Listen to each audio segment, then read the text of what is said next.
ഹിന്ദുത്വത്തെ ഉള്ളിൽ തീവ്രമായി ഉൾക്കൊള്ളുന്ന പ്രധാനമന്ത്രി എന്ന വിമർശനം പലപ്പോഴും നരേന്ദ്രമോദിയെക്കുറിച്ച് ഉണ്ടാകാറുണ്ട്. അങ്ങനെയുള്ളപ്പോഴും അദ്ദേഹം ഉൾക്കൊള്ളുന്ന ക്രിസ്തു ദർശനങ്ങളും നമ്മൾ അറിയേണ്ടതായിട്ടുണ്ട്. മറ്റൊരു രാജ്യത്ത് പ്രതിസന്ധിയിലാകുന്ന പൗരന്മാരെ എത്രയും സുരക്ഷിതരായി എത്രയും പെട്ടെന്ന് തിരികെ എത്തിക്കുമ്പോൾ അവിടെ വിജയിക്കുന്നത് നയതന്ത്രം മാത്രമല്ല, മറിച്ച് സ്വന്തം കുടുംബാംഗങ്ങളെ തിരികെ രാജ്യത്തേക്ക് കൊണ്ടുവരാനുള്ള വൈകാരിക പ്രതിബദ്ധത കൂടിയാണ്. ദരിദ്രരെ സഹായിക്കുക, ഇല്ലാത്തവർക്ക് നൽകുക, എല്ലാവരെയും സ്നേഹിക്കുക, അക്രമത്തെ എതിർക്കുക, ഇതൊക്കെ ക്രിസ്തു ദർശനങ്ങൾ ഉൾക്കൊള്ളുന്ന തിരിച്ചറിവാണ്.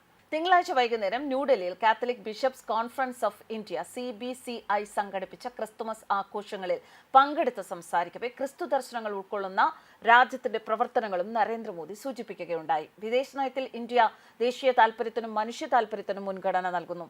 മാർപ്പാപ്പയെ ഇന്ത്യയിലേക്ക് ക്ഷണിച്ചിട്ടുണ്ട്. അന്യോന്യം ഭാരങ്ങൾ വഹിക്കുവിൻ എന്നാണ് ബൈബിൾ വചനം. ഈ വാക്കുകൾ മുദ്രാവാക്യമായാണ് ഞങ്ങൾ പ്രവർത്തിക്കുന്നത് എന്ന മോദിയുടെ വാക്കുകൾ.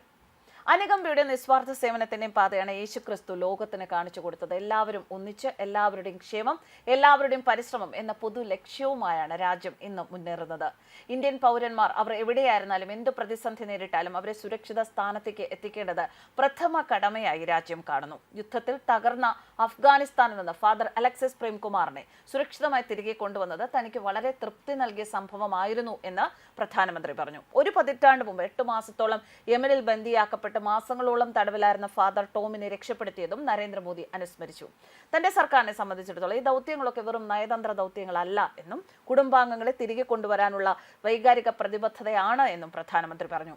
കോവിഡ് മഹാമാരി ബാധിച്ചപ്പോൾ മനുഷ്യാവകാശങ്ങളെക്കുറിച്ച് ഘോരഘോരം സംസാരിക്കുന്ന പല രാജ്യങ്ങളും ദരിദ്ര രാജ്യങ്ങളെ സഹായിക്കുന്നതിൽ നിന്ന് പിന്മാറി. എന്നാൽ ഇന്ത്യ 150-ലധികം രാജ്യങ്ങൾക്ക് മരുന്നുകൾ എത്തിച്ചു നൽകി. വികസിത ഭാരതം എന്ന സ്വപ്നം തീർച്ചയായും സാക്ഷാത്കരിക്കപ്പെടും എന്ന ആത്മവിശ്വാസം രാജ്യത്തെ യുവാക്കൾ നൽകിയിട്ടുണ്ട്. രാജ്യത്തിന്റെ ഭാവിയിൽ നമുക്ക് ഓരോരുത്തർക്കും പ്രധാന പങ്ക് വഹിക്കാനുണ്ട് എന്നും പ്രധാനമന്ത്രി പറഞ്ഞു. എല്ലാവരുടെയും ഒപ്പം, എല്ലാവരുടെയും വികസനം, എല്ലാവരുടെയും ശ്രമം എന്ന പൊതു ലക്ഷ്യവുമായാണ് ഇന്ന് രാജ്യം മുന്നോട്ട് പോകുന്നത്. ഇന്ത്യയിലെ കത്തോലിക്ക സഭയുടെ ആസ്ഥാനത്ത് ആദ്യമായാണ് ഒരു പ്രധാനമന്ത്രി ഇത്തരം ഒരു പരിപാടിയിൽ പങ്കെടുക്കുന്നത്.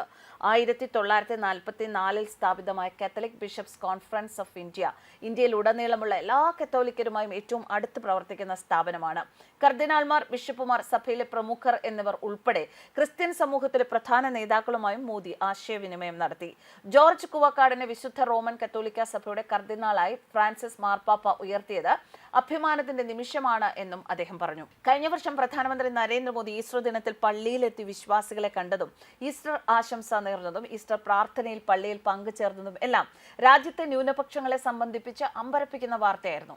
പ്രധാനമന്ത്രിയായ ശേഷം ആദ്യമാണ് ഇന്ത്യയിലെ ഒരു ക്രൈസ്തവ ദേവാലയത്തിൽ കഴിഞ്ഞ വർഷം മോദി സന്ദർശനം നടത്തുന്നത്. മാത്രമല്ല ആദ്യമായി ഒരു ഇന്ത്യൻ പ്രധാനമന്ത്രി ഈസ്റ്ററിന്റെ പള്ളിയിലെത്തുന്നതും പ്രാർത്ഥനയിൽ പങ്കുചേരുന്നതും. പലപ്പോഴും വർഗീയ പാർട്ടി എന്ന് പ്രതിപക്ഷം പറയുന്ന BJPയുടെ വർഗീയത ഇത്രയേ ഉള്ളൂ എന്ന് മോദി തെളിയിച്ചു. യേശുക്രിസ്തു കാണിച്ച അനുകമ്പയുടെയും നിസ്വാർത്ഥ സേവനത്തിന്റെ മാതൃകയിലാണ് രാജ്യം എന്നത് ഇക്കുറിയും അദ്ദേഹം ഓർമ്മിപ്പിച്ചു. സബ്കാ സാത്ത്, സബ്കാ വികാസ്, സബ്കാ പ്രയാസ് എന്ന നയം. തിങ്കളാഴ്ച വൈകുന്നേരം 6 മണിയോടെയാണ് പ്രധാനമന്ത്രി ഡൽഹി ബിഷപ്പ് കോൺഫറൻസ് ആസ്ഥാനത്തേക്ക് എത്തുന്നത്. CBCI അധ്യക്ഷൻ മാർ ആൻഡ്രൂസ് താഴത്തിന്റെ നേതൃത്വത്തിൽ പ്രധാനമന്ത്രിയെ സ്വീകരിച്ചു. തുടർന്ന് ക്രിസ്മസ് ആഘോഷ പരിപാടിയിൽ പ്രധാനമന്ത്രി പങ്കെടുത്തു. പ്രധാനമന്ത്രിക്കൊപ്പം സാംസ്കാരിക രാഷ്ട്രീയ രംഗത്തെ പ്രമുഖരും പരിപാടിയുടെ ഭാഗമായിരുന്നു. ന്യൂസ് ഡെസ്ക് കർമ്മ.